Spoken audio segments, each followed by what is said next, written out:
Sabe, normalmente quando a gente pensa num diagnóstico, tem sempre aquela expectativa de uma precisão tipo cirúrgica, né? É quase como uma engenharia básica. Uhum, com certeza. Alguém cai da bicicleta, quebra o braço, aí vai lá, o raio-x mostra aquela linha branca e irregular no osso, e o médico simplesmente aponta pra chapa e diz algo como: "Ah, pronto, o problema tá bem ali". Esse é o cenário ideal, não é? É algo bem binário, vamos dizer assim, quebrado ou não quebrado. Isso, exato. É limpo, é direto e, de certa forma, é extremamente reconfortante. Nós, como seres humanos, a gente gosta muito que as coisas sejam perfeitamente visíveis, né? Nossa, sim. Categorizadas naquelas caixinhas fáceis de resolver com uma intervenção bem simples. Pois é. Mas então, quando a gente sai da medicina e entra no mundo das avaliações educacionais de altíssimo desempenho, de repente essa máquina de raio-x parece que começa a mostrar umas imagens muito mais complexas. Fica turvo, né? Muito. Não estamos mais olhando só para, tipo, ossos quebrados. A gente está olhando para um ecossistema de diagnóstico que é, para ser bem honesta, incrivelmente denso e cheio de nuances. Certo, vamos desempacotar isso. Vamos lá. Porque a nossa exploração de hoje entra exatamente nesse território de alta pressão. Nossa missão nesta análise é destrinchar os dados recentes divulgados no documento oficial da FUVEST. Uhum. E são dados sobre o gabarito do Simulado Oficial 2027. E o que a gente quer entender aqui é como um evento que, tipo, na superfície parece só um treinamento de luxo. Um aquecimento, né? Isso, um aquecimento. Como que isso se transformou numa ferramenta massiva de coleta de metadados? E mais do que isso, numa verdadeira estratégia de guerra para quem presta vestibular. É uma mudança de paradigma gigantesca. Com certeza. E o nosso ponto de partida é um detalhe muito curioso. Até mesmo nesses testes preparatórios, a gente vê questões sendo anuladas. E isso afeta a preparação de maneiras que a grande maioria do público nem começa a imaginar, sabe? Olha, o que é fascinante aqui é que a gente precisa mudar urgentemente a lente através da qual enxergamos essas provas preliminares. Uhum, concordo. O instinto comum de quem está prestando prova é olhar para o gabarito e focar só no que foi respondido corretamente. Tipo, acertei tantas, errei tantas. Exatamente. Ou focar em quais matérias caíram com mais frequência, né? Mas o verdadeiro tesouro, o que realmente muda o jogo de verdade, está nos metadados ocultos. Que é o que a gente não vê na hora, né? Isso. O que essa divulgação recente do documento oficial da FUVEST nos mostra, ali nas entrelinhas, é que o comportamento dos candidatos está sendo mapeado num nível de detalhe que é, sinceramente, impressionante. Nossa. É quase que uma engenharia reversa da mente de quem está ali, sabe? Sentado na cadeira, gastando grafite e preenchendo as bolinhas sob pressão. E é exatamente por essa engenharia reversa que a gente vai começar hoje. Vamos dissecar a anatomia dessa simulação. Bora. As informações divulgadas no documento oficial, elas detalham a estrutura física da prova que foi aplicada no dia 26 de abril de 2026. A primeira coisa que salta aos olhos é um nível absurdo de fidelidade logística, né? É assustador. Eles não facilitaram em absolutamente nada. O exame replicou perfeitamente as condições reais de pressão e formato da primeira fase. Para você ter uma ideia, eles trouxeram 4 cadernos de prova distintos. 4 cadernos. Em um simulado? Sim, num simulado. Estamos falando dos cadernos S1, S2, S3 e S4. E aí entra o que eu chamo de a nossa questão fantasma. Adoro esse termo. A questão fantasma. Pois é. O documento oficial apontou a anulação de uma questão específica da área de conhecimentos gerais. Foi a questão 51 na prova S1. Certo. Mas devido a essa aleatorização super meticulosa dos cadernos, essa mesma questão defeituosa era a número 32 no caderno S2, a número 10 no caderno S3 e a número 70 no caderno S4. E isso, me faz pensar sobre o esforço insano por trás disso, sabe? É um trabalho logístico monumental. Monumental? Ter 4 cadernos diferentes em um simulado é tipo jogar o mesmo videogame, mas o sistema embaralha o mapa toda vez que a partida começa. Bela analogia. É bem isso. Sinceramente, me parece um preciosismo imenso para um mero treino. A impressão que dá é que a FUVEST está agindo como, sei lá, uma empresa de tecnologia lançando a versão beta de um aplicativo, sabe? Sim, lançando para o público testar. Eles soltaram essa questão na selva para ver como os usuários interagem com ela e quando o código quebra, eles simplesmente retiram. É essa lógica ou é só para evitar a famosa cola na sala de aula? O que você acha? Olha, essa sua analogia do teste beta, ela é perfeita para o cenário. E vai muito, mas muito além de apenas evitar que um candidato olhe para a prova do lado, viu? Eu imaginei. Sim, a segurança é um fator, claro, ninguém quer cola, mas a parte estatística é de longe a mais crucial aqui. Se a gente conectar isso ao quadro geral de como as psicometrias modernas funcionam hoje em dia... É uma ciência super complexa, né? Super complexa. Replicar a logística exata em um simulado atesta a validade do próprio instrumento de medição. A instituição não está testando apenas os alunos, sabe? Entendi. Eles estão testando a própria prova. Exatamente. A fundação está submetendo a prova a um teste de estresse rigoroso. Ou seja, eles precisam saber se a questão 51 é difícil porque o conteúdo de fato é complexo ou se ela tem uma falha de formulação que confunde até quem domina o assunto. É isso? É exatamente isso.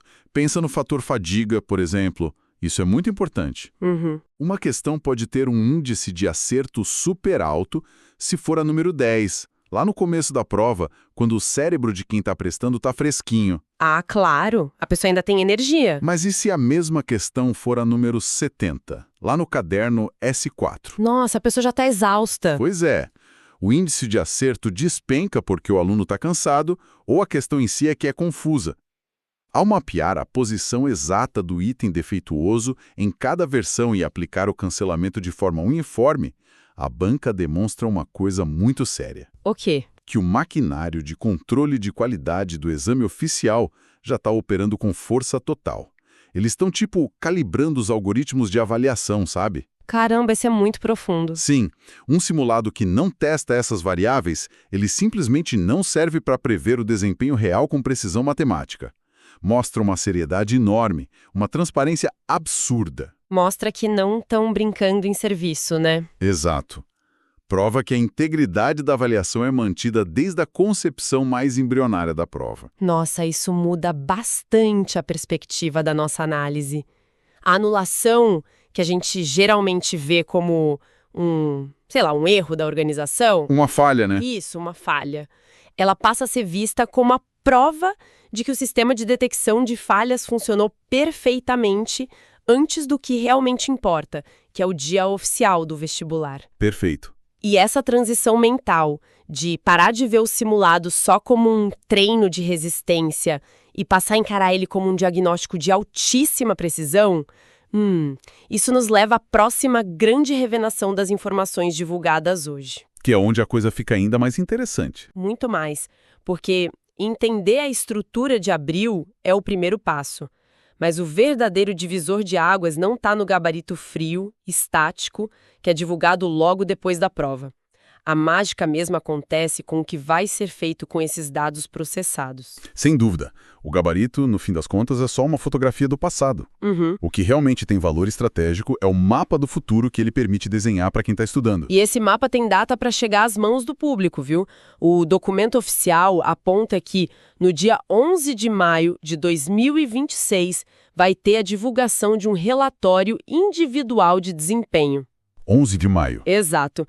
E aqui, gente, as coisas fogem completamente do padrão daquela velha prova de escola, onde a pessoa só recebe um 7 de 10 escrito em caneta vermelha, sabe? Aquela coisa super simples e sem contexto. Isso. O nível de granularidade desse relatório da FUVEST é assustador. Quem participou não vai receber só uma nota final abstrata. Haverá a possibilidade de comparar pontuações em 3 frentes, cirúrgicas. Quais são elas? Primeiro, a comparação geral com o universo de todos os participantes. Certo. Segundo, um recorte microscópico por área de conhecimento. E terceiro, primeiro, e talvez o que cause mais impacto, uma comparação pelo tipo exato de vaga concorrida. Ah, isso é fundamental. Sim, ou seja, quem disputa a ampla concorrência se compara com a ampla concorrência, quem é de escola pública compara com escola pública, e quem concorre às vagas para pessoas negras, de cor preta ou parda e indígenas terá o seu próprio benchmark. Mas vamos colocar a mão na consciência aqui e atuar um pouquinho como advogados do diabo. Vamos lá. Qual é a ressalva que você vê nisso? Imagine o peso psicológico disso. Saber exatamente que o grupo específico com quem se disputa a mesma e única vaga está performando melhor, digamos em exatas. Entendo. Isso não gera um pânico paralisante em quem está no meio de uma rotina super exaustiva de estudos? Porque, parece que estamos pegando a ansiedade natural, histórica de um vestibular e colocando uma lente de aumento gigantesca em cima dela. Olha, é uma objeção muito, mas muito compreensível. E faz todo sentido pensar assim. É o primeiro instinto, né? Sim. À primeira vista, parece um gatilho prontinho para disparar a ansiedade de qualquer um. Mas se a gente olhar pelo prisma da psicologia esportiva, ou até da estratégia de alto rendimento, o efeito de longo prazo é exatamente o oposto disso. O pânico paralisante, historicamente, ele nasce do desconhecido. O medo prospera no escuro, sabe? Naquela coisa de não saber o que está acontecendo. Exato. Naquela incerteza torturante de não saber se as 12 horas de estudo diário estão sendo suficientes ou não. Quando a avaliação introduz essas frentes de comparação por cotas específicas, ela está, na verdade, acendendo as luzes da sala. Criando um alvo visível e real, em vez de ficar perseguindo um fantasma perfeito, né? Precisamente. Em vez de ficar se comparando com uma nota de corte totalmente teórica, ou com um candidato imaginário que gabarita tudo que é um pesadelo, o estudante passa a olhar para um benchmark realista das pessoas que estão, de fato, na mesma corrida que ele. Isso tira aquele peso do inatingível. Tira totalmente. Isso permite um ajuste de rota muito tangível. Mas olha, tem um elemento ainda mais profundo nesse relatório de maio. E o que é? O documento oficial menciona a inclusão do grau de dificuldade de cada questão. Isso é puramente revolucionário para o candidato que sabe ler dados. Nossa, deixa eu ver se eu entendi a mecânica por trás disso. Porque grau de dificuldade soa como algo bem simples, né? Mas não é. A aplicação prática muda totalmente o peso do erro, certo? Eu imagino o seguinte cenário, vê se eu tô pensando certo. Diga. Se a pessoa erra uma questão de física quântica avançadíssima que, estatisticamente, todo mundo errou, a prova meio que perdoa isso, né? O impacto no diagnóstico não é brutal. Exato. Mas, por outro lado, se a pessoa erra aquela regra super básica de crase, que a esmagadora maioria dos concorrentes dominou, Aí o cenário muda. aí o algoritmo acende um alerta vermelho gritante para essa falta de base. É essa a lógica estatística operando nos bastidores. Você capturou a essência com perfeição. Nem todo erro nasce igual. E isso é o principal. Nem todo erro nasce igual, interessante. No modelo mais tradicional que a gente conhece, um erro é menos um ponto e acabou. A história morre aí. Mas nesse modelo mais sofisticado, errar o que é classificado como difícil tem um peso psicológico e analítico muito menor. É esperado que as pessoas errem. Claro, a prova é feita para ser difícil em alguns pontos. Agora, escorregar no que é estatisticamente classificado como fácil revela uma rachadura na fundação do conhecimento daquela pessoa. O que esse detalhamento cria na prática é um verdadeiro mapa de calor individual. Incrível isso. Então o relatório basicamente pega o candidato pelos ombros e diz assim, não perca noites de sono tentando decifrar o rodapé da página de química inorgânica que ninguém mais sabe. Isso mesmo. Foque na sua deficiência em interpretação de texto, por exemplo, porque é ali o que o seu concorrente direto está roubando a sua vaga. Perfeito. Ele transforma um número que antes era estático num plano de ação tático. Tira a pessoa da zona de conforto. Exatamente. Essa é a chave do estudo guiado por dados. Tira o aluno daquela zona de conforto super perigosa que é continuar revisando infinitamente os assuntos que já domina, só pela injeção de dopamina de acertar as questões, sabe? Aquela falsa sensação de segurança. Eu estudo o que eu já sei porque eu me sinto bem acertando. Exato. O relatório obriga a pessoa a confrontar as lacunas reais que ela tem. É um choque de realidade no primeiro semestre.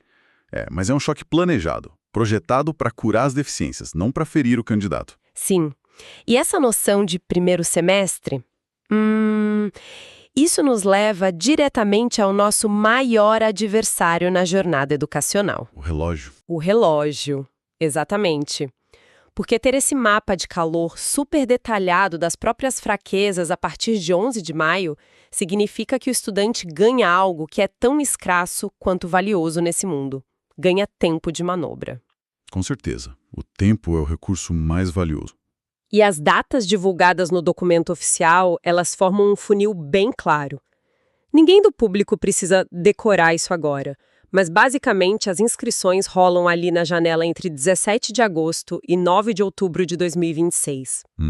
E o grande dia D, as provas da primeira fase, estão marcadas para o dia 15 de novembro. Para quem avançar, a segunda fase acontece em meados de dezembro, ali nos dias 13 e 14. Olhando para esse horizonte de dados, o que realmente importa é a janela temporal que se abre, né? Exato. O cronograma, ele não é apenas uma listinha de prazos burocráticos. Ele é o ritmo imposto a essa maratona. Ter a clareza de que a primeira fase é lá em novembro muda tudo. Muda mesmo, porque se a gente fizer a conta direitinho, existe um espaço de praticamente 6 meses líquidos entre a entrega daquele diagnóstico cirúrgico do simulado em maio e o momento de sentar para fazer a prova definitiva em novembro. É muito tempo se bem aproveitado. 6 meses. É uma verdadeira eternidade no mundo da preparação de alto rendimento. Mas só se o tempo for gerido com estratégia, né? Se não, voa. Pois é. Escorre pelos dedos num piscar de olhos se houver paralisia ou falta de planejamento. É a hora exata de agir ativamente sobre aquelas áreas que o mapa de calor apontou em vermelho. E aqui entra um ponto importante sobre como preencher essas lacunas durante essa janela de 6 meses. E como fazer isso de forma inteligente? Exatamente. Então, prestem atenção. Se você é estudante e quer se preparar de verdade, entre agora em medcoub.com.br, baixe o app e aproveita o maior banco de questões do Brasil com provas anteriores de todas as instituições, questões comentadas, resumos práticos, aulas completas e flashcards prontos para revisar onde quiser. E pegando esse gancho, é fundamental a gente aprofundar o raciocínio do porquê focar em resolução de questões, sabe? Especialmente com aqueles comentários detalhados, né? Especialmente. Essa é a única resposta lógica, um diagnóstico tão complexo quanto esse da FUVEST. Porque só ler não resolve mais. Não resolve. A neurociência aplicada ao aprendizado, ela é inequívoca quanto a isso. O estudo passivo... Aquele de ficar só lendo a teoria. Isso, que consiste em ler a mesma teoria indefinidamente ou assistir a horas a fio de vídeo sem interação nenhuma, esse estudo atinge um teto de retenção muito rápido. O cérebro simplesmente desliga, né? Desliga. Quando as métricas do documento oficial ressaltam o formato e o grau de dificuldade das questões, a mensagem oculta é muito clara. Que o vestibular não avalia só o acúmulo de informação. Exatamente. Ele avalia, antes de tudo, uma habilidade dinâmica de resolução de problemas e sob restrição de tempo. Nossa, é a diferença entre saber como um motor funciona só lendo o manual e, de fato, sujar as mãos de graxa para consertar o carro ali na beira da estrada. É exatamente isso. Você precisa aplicar teoria na engrenagem mecânica da prova, senão não adianta nada. Bela analogia. Se o relatório de maio escancara que o seu calcanhar de Aquiles está nas questões de dificuldade média de, sei lá, biologia celular, certo, não vai adiantar passar o mês de junho inteiro apenas relendo o capítulo do livro de biologia com um marca-texto fluorescente. E a gente vê tanta gente fazendo isso, né? Grifando o livro inteiro. Demais. O aluno precisa ir para um ambiente prático e confrontar dezenas de problemas reais daquele mesmo nível e da mesma banca. E mais importante do que isso... O que seria? Entender ativamente o porquê da alternativa C ser a correta e quais armadilhas conceituais tornam as alternativas A, B e D incorretas. Ah, claro! O estudo do erro das outras alternativas. Isso. O estudo ativo, confrontando-se com a engenharia da prova, é o que constrói os caminhos neurais necessários para mudar a cor daquele mapa de calor até chegar novembro. E isso amarra perfeitamente com o que a gente observou no início da nossa exploração hoje.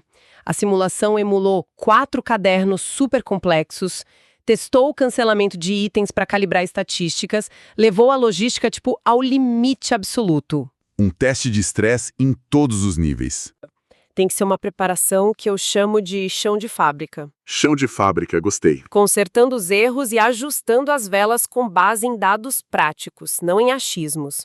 O que nos mostra, de forma muito clara, uma evolução fascinante no próprio conceito de ser um estudante hoje em dia. Sem dúvida. O que a gente está testemunhando, cristalizado nessas diretrizes recentes do documento oficial da FUVEST, é uma quebra de paradigma na educação de massa. Uma quebra gigantesca. O vestibular tradicional, de décadas atrás, era um evento isolado, né? Um raio-x tirado em um único dia do ano que definiu o destino de forma totalmente cega. Ou era o tudo ou nada num domingo à tarde. Isso. Já o modelo atual, amparado por relatórios granulares como esse que a gente está analisando, ele propõe uma jornada contínua de autocalibração. Porque, ao mergulharmos fundo nessas informações, fica absolutamente transparente que o processo de seleção moderno deixou de ser só um concurso de memorização, sabe? Não é mais quem decora mais rápido. Exato. Não é para ver quem leu a maior bibliografia ou decorou mais fórmulas de física na semana da prova. Hoje, a avaliação mais silenciosa e determinante é sobre a capacidade analítica da pessoa. E emocional também. E emocional. Trata-se de avaliar quem tem a inteligência emocional e estratégica de olhar para um relatório de desempenho com frieza, tipo, engolir o próprio orgulho ao ver um erro bobo. Isso dói, mas é necessário. Identificar o erro fundamental e, o mais importante de tudo, ajustar a rota durante aqueles críticos 6 meses que antecedem a linha de chegada. E olha, no jargão educacional a gente chama isso de habilidade de metacognição. Metacognição é uma palavra forte. É a capacidade de pensar sobre como se está pensando e de estudar sobre a forma como se está estudando. Entender o próprio processo, né? Exato. O público que acompanha as tendências de educação precisa internalizar que compreender essas nuances técnicas não só ficar decorando os prazos de inscrição, mas entender a necessidade estatística de anular questões, compreender profundamente como um relatório divide concorrentes por cotas, tudo isso transcende a burocracia de um edital. É a verdadeira estratégia do jogo. Sim. Esse nível de clareza é a verdadeira e mais potente blindagem contra o estresse psicológico. Faz todo sentido. O candidato que entende as engrenagens da máquina que ele vai enfrentar ali no dia, ele sofre infinitamente menos do que aquele que entra na sala de prova às cegas, contando só com a sorte ou brigando com o nervosismo. Nossa, é a diferença brutal entre navegar num oceano super revolto com um painel de instrumentos calibrado, tipo um GPS de última geração, e tentar navegar no escuro, olhando para as estrelas numa noite nublada, onde você não vê nada. Bela imagem. É exatamente isso. A clareza dos dados e o entendimento das regras do jogo acalmam a mente e direcionam a força para onde realmente importa. Exatamente. E, se você me permite adicionar uma camada final a essa nossa investigação de hoje... Claro, por favor. Nós vimos detalhadamente como o sistema já está estruturado para classificar e fornecer o grau de dificuldade específico de cada questão num mero simulado. E já agora, projetado para 2027. Sim, o nível de detalhe que a FUVEST chegou. A grande pergunta que fica, e que eu convido quem nos ouve a refletir ao longo das próximas semanas, é a seguinte. Lá vem provocação. Se uma avaliação hoje já consegue extrair tantos metadados comportamentais e traçar perfis tão precisos sobre o estado de conhecimento de quem está ali prestando a prova, quanto tempo falta para que os próprios exames vestibulares físicos deixem de existir no papel e se tornem plataformas adaptativas em tempo real? Caramba! Imagina um cenário onde o software molda a dificuldade da próxima pergunta no momento exato, se calibrando, milésimo a milésimo, com base na resposta anterior que foi dada ao sistema. Nossa, tipo os testes de proficiência de inglês mais modernos, só que para o vestibular inteiro? Exatamente. O futuro das grandes seleções pode ser muito mais fluido, implacável e personalizado do que os velhos 4 cadernos impressos que a gente ainda conhece e analisa hoje. Que pensamento provocativo fantástico para fecharmos a nossa exploração. Imaginar uma prova que não é estática, mas que reage ao candidato em tempo real, testando os limites exatos do conhecimento como se fosse um verdadeiro duelo de xadrez intelectual com o algoritmo. É um horizonte tanto. Essa ideia realmente muda a perspectiva de qualquer um que acompanha o setor educacional de perto. Bom, resgatando aquela imagem que a gente usou bem no comecinho da nossa conversa, Do diagnóstico. do diagnóstico médico, fica muito claro que a velha máquina de raio-x educacional está ficando obsoleta. Ela evoluiu de uma simples chapa em preto e branco para uma ressonância magnética em altíssima definição, capaz de mapear cada pequeno detalhe e cada lacuna do aprendizado humano. É a evolução natural dos dados, não tem jeito. Não tem. Bom, foi um imenso prazer desempacotar as camadas densas dessa operação toda hoje e, entender o xadrez estratégico que realmente se joga nos bastidores das grandes seleções do país. O prazer foi meu. Sempre muito bom mergulhar nesses detalhes. Muito obrigada pela companhia em mais esse mergulho no conhecimento. E para quem está acompanhando, continuem sempre questionando e investigando os dados e lendo o que está escondido nas entrelinhas dos editais. Até a próxima! Até logo, pessoal. Foco nos estudos e até a próxima.